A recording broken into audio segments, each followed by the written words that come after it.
And I'm reading from the book Substance of Homeopathy, book written by Dr. Rajan Sankaran, chapter number 35, anion, and the third anion is phosphate. The main theme of phosphorus and the phosphate is activity. This activity is basically in response to stimuli and its hence actually reactivity. Phosphorus is one of the most reactive remedy of the materia medica. It is reactive both mentally and physically, and this reactivity is function of a heightened sensitivity. Sensitivity with reactivity are the main feature of phosphorus.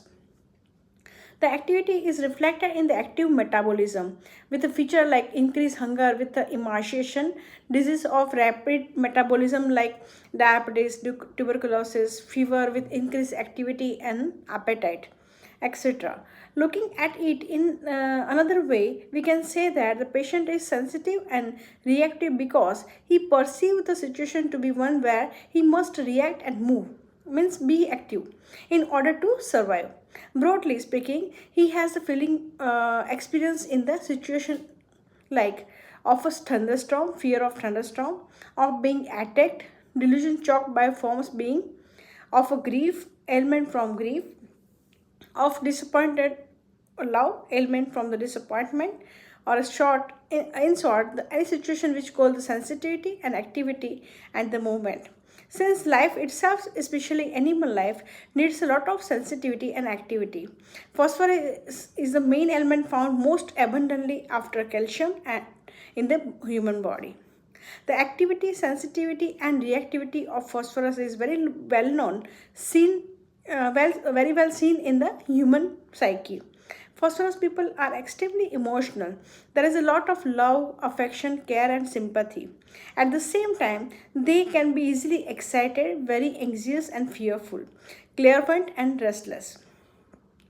In the intellectual sphere, we find the increased activity expressed as a idea abundant, clearness of mind, memory active, industrious, and sense very acute. On the other hand, we find indifference, apathy, deficiency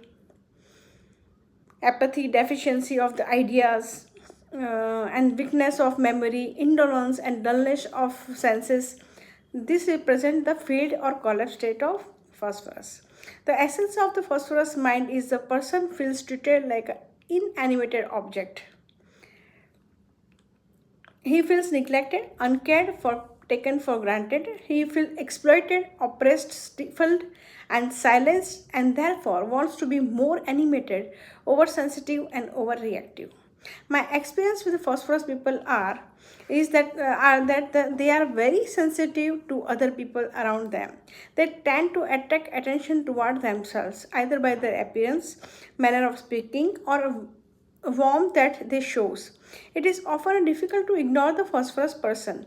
Yet behind this sensitivity is lurking feeling that they are not getting enough attention, care and love. This creates an insecurity in the phosphorus people which makes them sick, and they need more company and more friends. They try to get the love they miss, and they can do this by caring a lot for others. Thus, phosphorus and phosphate in the cop-up form are very caring and helpful people, going out of their way to care for others. They can be very sensitive and active in their caring.